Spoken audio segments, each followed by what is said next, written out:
In the previous lectures, the last few lectures, what we have gone through is the basics of routing in MANETs, focusing on unicast aspect. So, we now look at multicasting, which is a very interesting and a very important problem in MANETs. There are different challenges that are faced in adopting the existing multicasting solutions that are available for the internet for use in MANETs, and we will go through some of these challenges. First, we will look at why we cannot adopt the existing multicast routing challenges in MANETs, and then we will look at some of the examples of different multicast routing protocols that have been proposed for use in MANETs, and also the classification of these different multicast routing protocols for use in these environments. So, let us look at these figures. So, there are three methods for transmitting a packet. One is unicast, that means the message is sent to a single destination node, as we can see in this particular figure. So, here as we can see that this is from S1 to N1, there is one stream, from S1 to N2 there is another stream, S1 through N3 another one, and so on. So, this is an example of unicasting. So, in this particular case, what happens, in the case of unicasting, a message is sent to a single destination node only. On the other extremity, we have broadcasting, where a message has to be sent to all the nodes in the network, and in between we have the case of multicasting, which we can see on the right hand side figure in front of us, where different multicast groups exist, and the source node basically has to send a packet only once, and all the members of the group are going to receive a copy of the packet. So, now we see that in this particular example, we have two side by side examples, unicast versus multicast. In the case of multicast, we have in the case of unicast, we have three nodes which are the end receiver nodes, N2, N4 and N5. So, for them to receive a packet, there are three streams of packets that have to be sent from the source S for them to be able to receive the packets individually. On the contrary, if multicasting is adopted, then this node S will send only once a packet stream. So, the packet stream is going to be sent only once, and all these nodes are going to receive the copy of the packets because they belong to the same group. So, this is what multicasting achieves. It achieves sending a message to a group of different nodes in a more efficient manner than trying to do it in an ad hoc way using unicasting. The main goal of multicast protocols is to save bandwidth by avoiding unnecessary data transmissions. Multicast protocols maintain a multicast structure to allow each group member to receive the multicast data. So, a multicast group, a multicast structure has to be created first. So, that is an overhead, and that basically once that overhead is taken, that means the multicast group is formed, then all that has to be done is that the source node has to be sent the packet, and in a very efficient way, in a very bandwidth saved manner, the packet is going to be sent to all the members of the group. So, multicast basically reduces the number of streams that are to be transmitted by the sender, but the question is that do we really need multicast if simple broadcast is available. So, now we are basically getting into the point that whether we should go for multicast or we should go for a broadcast, because using broadcast to transmit information, only if small number of users are there would lead to a big wastage of network resources. So, let me repeat. So, if there are only a small number of users, so basically broadcasting would not be a very efficient solution, because that would lead to bigger wastage of network resources. On the contrary, if multicasting is used, that might be more efficient. All nodes in the network receive the information, process it and drop it if they are uninterested. Existing multimedia applications such as near video on demand, interactive games, collaborative work are big consumers of multicast transmissions, and there are many more different examples of multicast that are coming in the future. So, that is why multicasting is required, and we are talking about multicasting over MANETs, because MANETs are growingly become popular and different attractive applications are envisaged, are being planned for being used, being run on top of these MANETs. So, that is why, like the gaming applications, video on demand applications, these are all examples of multicast applications, and people are talking about running these applications on a real MANET, right. So, we need to understand how to perform multicasting in these environments. So, couple of issues when we talk about the multicast problem.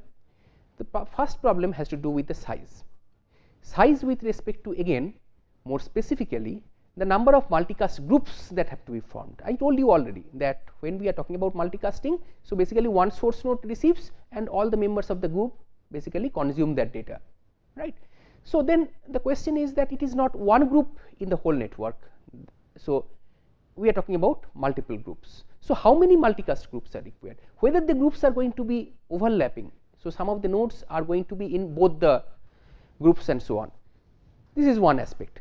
Client density per multicast groups, that means that within a group how many clients you are going to keep, more, less, or somewhere in between. Number of sources per multicast group. So, within a group one source or multiple sources, different sources pumping in different types of data, or one source pumping in all different types of data, right. Traffic rate is another issue. So, there are other factors that also basically challenge multicasting in these environments. So, let us now get into the challenges more specifically. So, one thing we have seen is that in MANETs, these networks basically have inherently a very frequently changing scenario, a frequently changing network topology, where the nodes basically move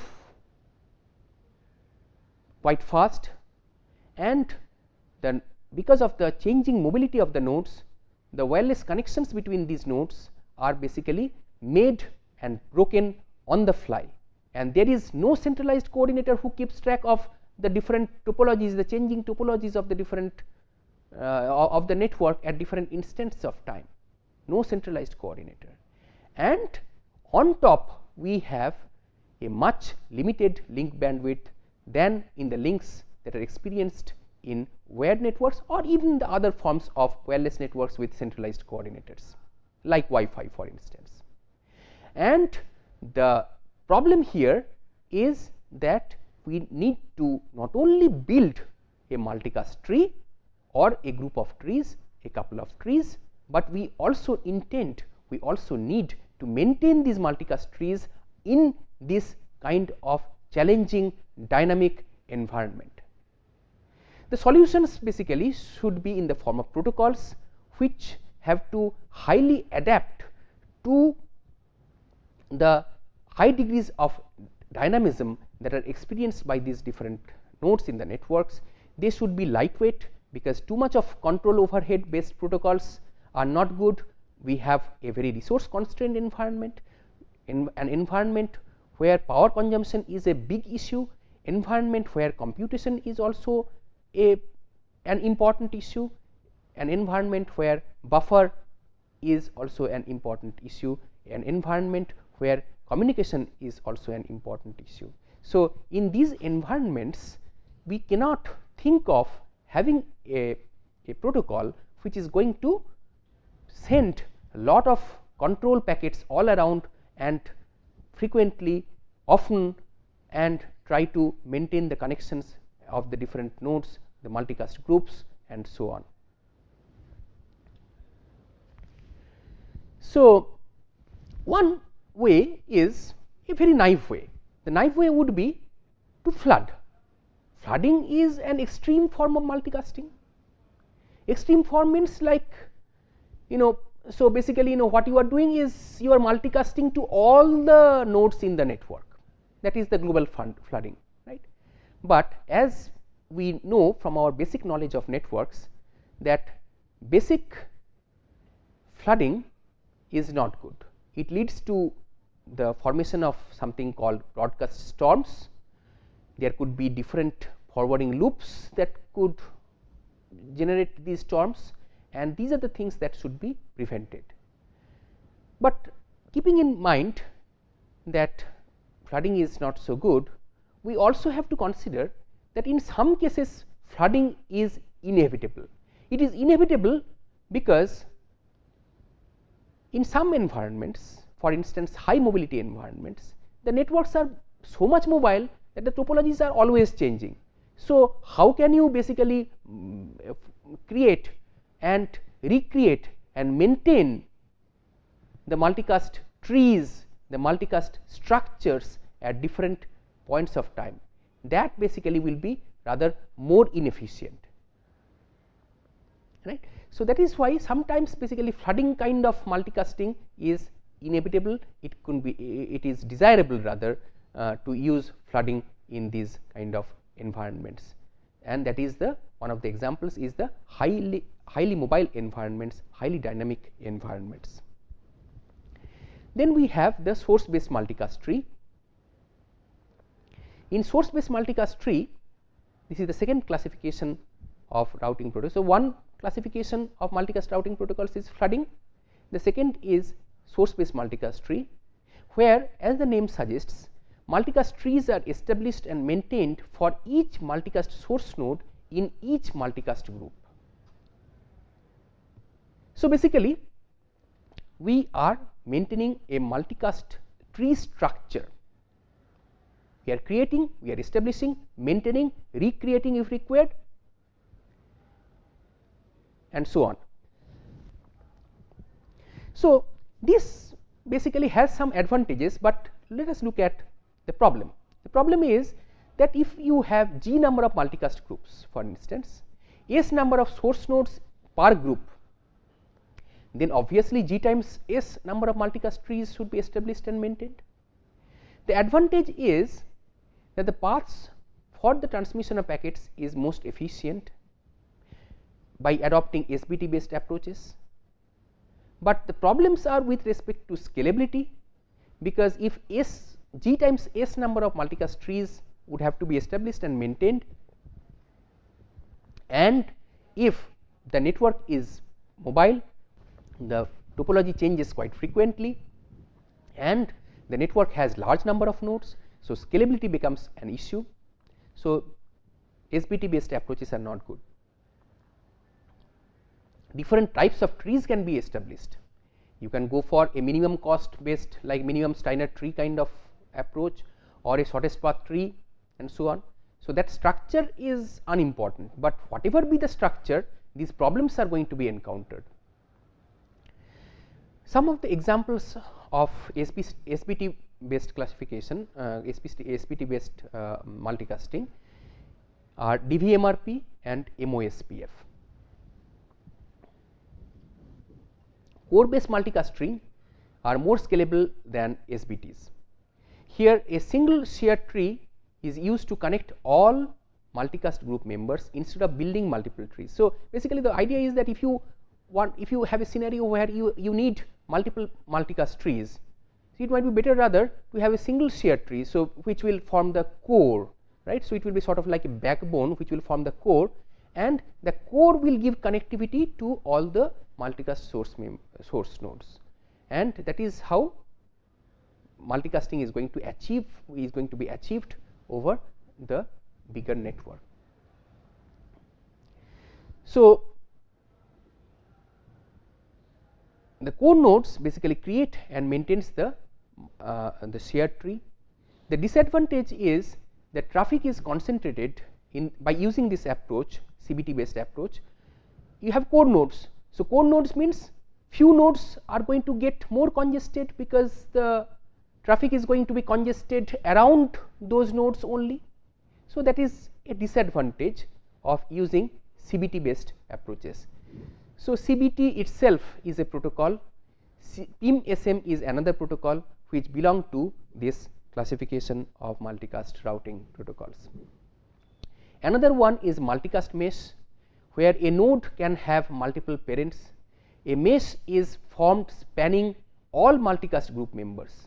So, as the name suggests, it is a mesh based structure that is maintained in using this kind of protocols, a mesh based structure. And as we know from our basic computing knowledge, mesh basically mesh structures are good because they increase the redundancy. So, that is good in terms of increasing the reliability of connections, reliability in terms of reduced number of packet drops and so on. But as we can see that basically is also a disadvantage, because there is unnecessary forwarding of multicast packets along all redundant paths, because that is the whole premise under which the any mesh based protocol works. So, basically redundancy is what is achieved using mesh based structures. So, CAMP is a protocol that belongs to the multicast mesh category. We have a group based multicast forwarding. So, where a group of multicast forwarding nodes is maintained for each multicast group, only the forwarding nodes are responsible for forwarding the packets. Processing at other nodes is simplified, and all received multicast packets that are not duplicated are rebroadcasted by the forwarding nodes to their neighbor nodes. So, consequently fewer states are kept at each intermediate node and redundant paths are available. So, these are the different features of any group based multicast routing protocol. Examples belonging to this category are ODMRP and LBM. So, when we look at the tree based structure, because we have seen that tree based multicasting is very popular in the internet, right. So, if we dissect little bit further the tree based structures, we have a shared tree approach and a source based tree approach. In a shared tree, only one tree is built for each multicast group, and sources are not required to be part of the multicast structure. They need an entry point to send their data to the root of the tree, for example, or the nearest tree member. On the contrary, in source based, a tree is built for each tuple source multicast group, and for each multicast group we have several trees. So, these are the two broad classifications of tree based multicast structures. Mesh based structures, I do not need to elaborate any further. It is a mesh based structure that is adopted. We are increasing the redundancy, means we are increasing reliability, but we are also increasing at the same time the overhead, because the same packet is going to flow around through the multiple possible links from the source node from which the packet is going to MANET. So, there are multiple routing protocols belonging to multiple multicast routing protocols that have been proposed belonging to different categories: source tree based, shared tree based, mesh based, and so on. So, these are some of the examples that have been given: MOLSR, MAODV, ODMRP, MOST, FGMP, MCDR, AM route, DDM. These are just a few to name. There are likewise many more routing protocols that have been proposed for multicasting in MANETs. Let us now go through one routing protocol called the ODMRP. So, here basically it belongs to a group. ODMRP belongs to a group based multicast strategy. So, where a multicast group is formed and it is created, and this group concept is used where only a subset of the nodes forward the multicast packets, not all the nodes, only a subset of the nodes forward the packets. The forwarding group connects through a mesh the sources and the clients of a given multicast group. The mesh creation is basically composed of two steps: a request phase and a reply phase. So, this is the core, the heart of ODMRP. This is where ODMRP, this is how ODMRP functions: request, reply. So, request in the form of join query message, and that is broadcasted periodically to update the mesh routes and refresh group membership, and join query when an intermediate node receives a non-duplicate non-join query message. It stores the upstream node address as the next hop to reach the source node, then rebroadcasts it, because that is required, because once you get the reply back, you need to know how to send it back, right. So, this is very conceptually it is very similar to the way even the general reactive unicast routing protocols work. So, here also it is very similar. So, we need to understand that it's a game, it's a interplay between these two messages, sending the join query, getting a reply back, a join query and a reply back. So, these are the two messages that are used. So, when a join query message, so let us now look at this particular example. So, in this case we see that it is more like a mesh like structure with multiple redundant links from a particular node, and this is the network that we have in our hand. So, here basically we have three classes of nodes. These nodes, the shaded ones, the gray colored, gray shaded nodes are the multicast receivers, the dark shaded ones are the multicast senders, and then we have the forwarding nodes, which are the ones which have hashed labels in them. So, let us now go through how these nodes they work hand in hand in order for them to together perform multicasting. So, when a join query message, we have already seen that it is a game between using join query and join reply. So, when a join query message reaches a multicast receiver, so these are the multicast receivers to remind you. So, let us say that a join query message is received at this multicast receiver. It creates and broadcasts a join reply to its neighbors. So, these neighbors are going to get all the join reply. This message is propagated by each forwarding group member until it reaches the multicast sources via the selected paths. Okay. And finally, as you can see that this multicast structure with these bold edges is formed. So, in this multicast structure, as we can see that we have these nodes, the sender nodes, and these are the forwarding nodes. This node is a forwarding node, this node is a forwarding node, and this is a receiver node. So, sender can be sending to a receiver through the forwarding nodes. This node will not forward. So, at the end of performing ODMRP, this node, the hollow one, the white colored node, is not going to forward. However, this node and this node are going to forward, so that the sender, when it sends the packet, the receiver nodes like these ones are going to receive them. Okay. So, the source node, we have multiple senders, we have of course, we have multiple receivers, but there are multiple forwarding nodes as well. So, mesh based multicast routing is adopted. So, there is a small typo. So, it is MESH not MESS. There is no specific message for the leave process. When a multicast source wants to leave a group, it simply stops sending the query message, whereas multicast receivers that want to leave the multicast group has to stop sending the reply message. Consequently, the nodes in the forwarding group being not refreshed will disconnect themselves from the mesh. Okay. Now, let us look at another one which also looks very similar. So, it is the MOLSR protocol. So, here basically the underlying unicast routing protocol. So, multicasting is like an overlay, right. So, it is an overlay over the unicasting protocol. So, ultimately some unicasting routing protocols will have to work beneath, right. So, OLSR is the unicast routing protocol that is used in MOLSR. So, here basically there are two types of messages.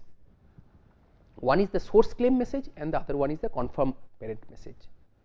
The source claim message is flooded within the ad hoc network using the optimized flooding technique of OLSR to declare multicast. So, basically the way it is flooded is using OLSR, but it is a similar kind of thing. It is a joint query kind of thing, right. So, here also the source claim, and the branches are built in a backward manner by using the confirm parent message. Okay. So, there it was the join reply.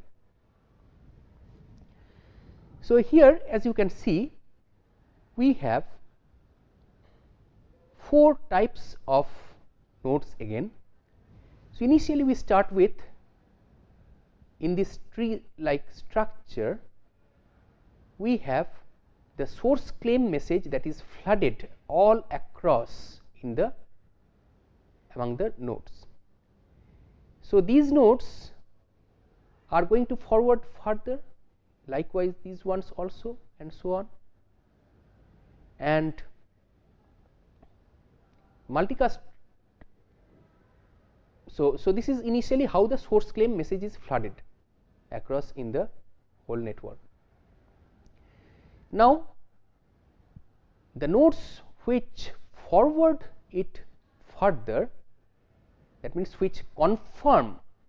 So, the message was received by all, but there are only a few which send a confirm parent message backwards. So, as we can see over here, this node did, this node also did. So, these basically will belong to that structure. So, these have confirmed to be participants in the multicasting, whereas these nodes, the white colored ones, did not send a confirmation back. So, they did not send a confirmation back means that they are not going to be part of the multicasting. So, ultimately this structure where the arrows are shown will be the one which will multicast the data that is sent from this source node, and this becomes the multicast group. This becomes the multicast group. Okay. I hope that it is clear. So, another protocol which is MAODV protocol which is unlike MOLSR, which was based on the unicast routing protocol OLSR. Here it is based on AODV routing protocol, where a shared tree is AODV unicast routing protocol. So, here a shared tree is built for each multicast group. Whenever there are multicast receivers in the network, the working principle is bit different in this case. I will show you using a figure how this is different from the previous 2 instances. So, here a multicast group leader is associated with each multicast group and has the responsibility of the initialization and maintenance of the group sequence number which is broadcast periodically to the entire network. The tree maintenance and branches repairing is assured by the intermediate nodes once they detect link breakages in a reactive manner. The shared multicast tree is set up on demand by a series of RREQ route request, RREP route reply, and MACT multicast activation message exchanges. Let us now try to understand how this. I told you already that the working principle is bit different from MOLSR or ODMRP, right. So, let us now look at how this protocol functions. So, here as we can see in the on the leftmost figure, so we have again 4 types of nodes. So, we have this is the group leader, then we have this is the dark shaded one is the group leader, multicast group leader, then we have this shaded one which is basically the gray shaded one, which is basically a node that wants to join the multicast tree, and then we have the hashed ones which are the intermediate multicast tree members that are going to be used, and the other nodes that are going to other nodes which are not belonging to any of these 3. So, the route, so any node which wants to join a multicast group initially in MAODV, they would have to come in and they are going to broadcast something called the route request message, RREQ. Then it is going to receive, as we can see from this figure, that it is going to, this node is going to receive the RREP messages, and the direction of RREP versus RREQ are shown, which is opposite, and thereafter some of these nodes are activated which basically relays the message, and consequently at the end we have a multicast tree that is formed, and this is how that multicast tree looks like.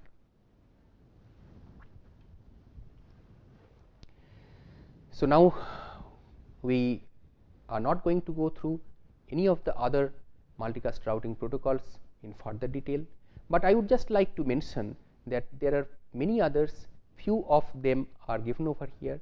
CAMNet is a multicast routing protocol, QMR is another multicast routing protocol which basically is based on quality of service guarantees. So, QoS multicast routing protocol is the full form of QMR. So, with this we come to an end. Some of these protocols that we have shown, the features of which we have covered.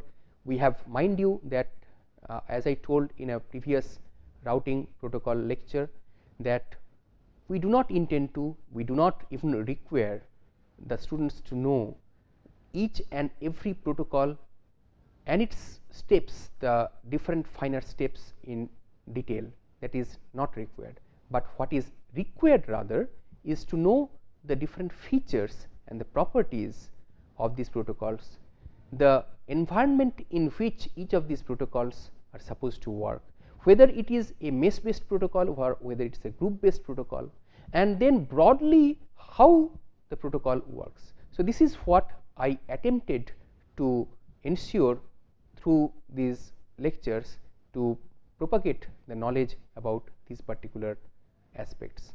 So, the last slide basically showed all these different references, and with this we come to an end of this lecture.